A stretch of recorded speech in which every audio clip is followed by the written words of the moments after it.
Alors Khalid, on est ici à Demo Africa 2018. Je t'avais rencontré déjà dans Oser l'avenir. C'était il y a quelques mois, c'était quasiment l'année dernière, c'était pour le Devox. Et là aujourd'hui c'est un événement que tu as pris en charge, que tu as porté. Mais dis-nous, Demo Africa, c'est quoi?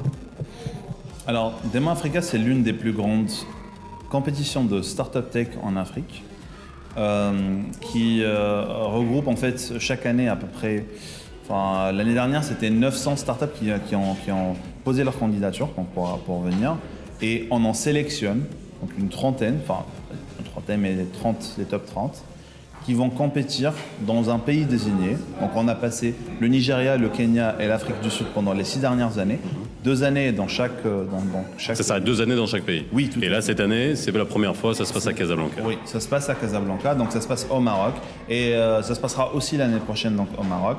Et le plaisir qu'on a donc, avec pas avec l'organisation, mais plutôt avec la compétition elle-même, c'est que dans les 6 dernières années, la compétition a permis à plus de 70 startups d'être acquises par des GAFA ou équivalents. Alors, l'objectif de ce genre d'événement, et puis on a fait un tour à travers les stands, il y a des startups qui ont présenté leurs projets, ça se passe à peu près comme ça maintenant dans toutes les réunions de startups, mais là on est bien au cœur de la startup africaine. On est bien d'accord, start-up africaine, il y a même des start-up marocaines qui devaient être là. On est sur quel type de projet aujourd'hui lorsqu'on part de start-up africaine? Est-ce qu'on a la vraie innovation technologique? Est-ce qu'on a de l'innovation essentiellement sur le digital? Sur quoi on table?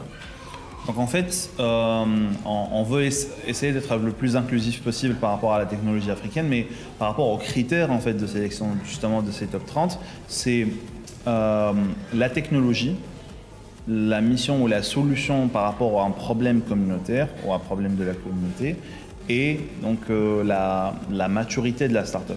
Donc on est inclusif sur les 3 plans, mais le demander de nos startups, c'est qu'ils aient un MVP, qu'ils aient quelque chose à montrer justement. C'est pour ça que la compétition s'appelle Démo. C'est parce qu'il faut démontrer son innovation. C'est-à-dire que là, on n'est pas seulement sur des pitchs conceptuels. Là, ils arrivent avec une solution qui existe déjà et ils doivent vous montrer comment ça fonctionne. Tout à fait. C'est la différence avec certains salons, certaines réunions de start-up où on est au stade de projet. Tout à fait. Et donc là, les technologies que vous trouverez ici ont déjà levé des millions de dollars. Comme vous trouverez des projets qui ont passé 4 ans sur de la R&D pour développer une voiture électrique entièrement autonome pour des handicapés. Donc on parle vraiment de la technologie dans le cœur de solutions de problèmes sociaux.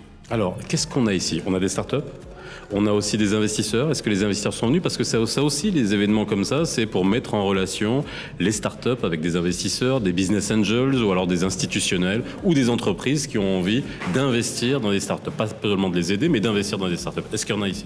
Alors là, je peux être très fier de notre événement comparé même à d'autres salons, parce que notre événement regroupe la plus grande délégation de la Silicon Valley de l'histoire du Maroc, avec plus de 80 investisseurs. Qui sont venus de Californie? Oui. Donc, qui sont là dans l'audience, parmi eux, qui étaient hier et qui sont partis. Mais là, on parle non seulement d'investisseurs, mais on parle donc de représentants de Microsoft, d'Orange, de Google, de GSMA et de toute autre compagnie, vraiment dans le cœur de l'innovation technologique au GAFA.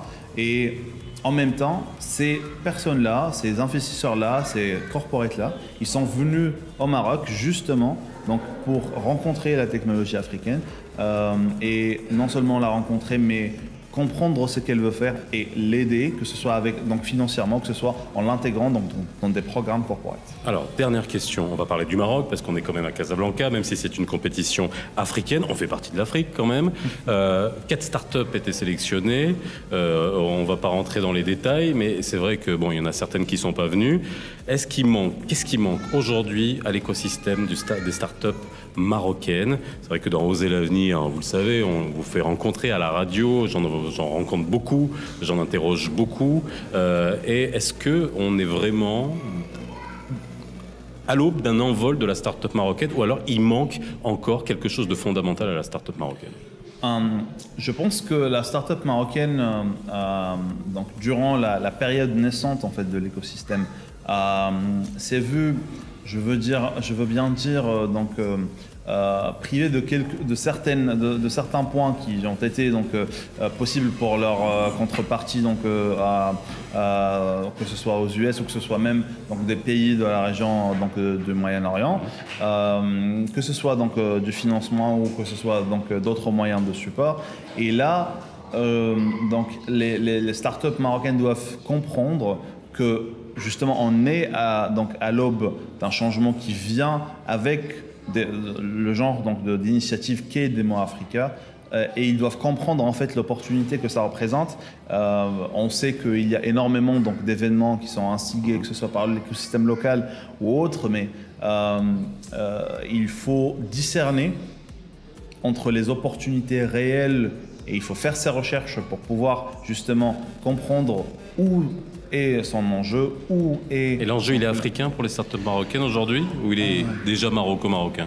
L'enjeu pour les startups marocaines n'est pas forcément africain, malgré le fait que justement l'Afrique présente énormément d'opportunités. Et c'est là où en fait la raison pour laquelle on ramène les investisseurs, c'est pas seulement pour investir dans les startups qu'on ramène au top 30. Non, d'ailleurs on a fait un Investor Summit qui était spécifiquement fait en tant que table ronde pour faire rencontrer les investisseurs étrangers aux investisseurs locaux et régionaux, pour qu'ils puissent comprendre comment co-investir, comment investir dans ces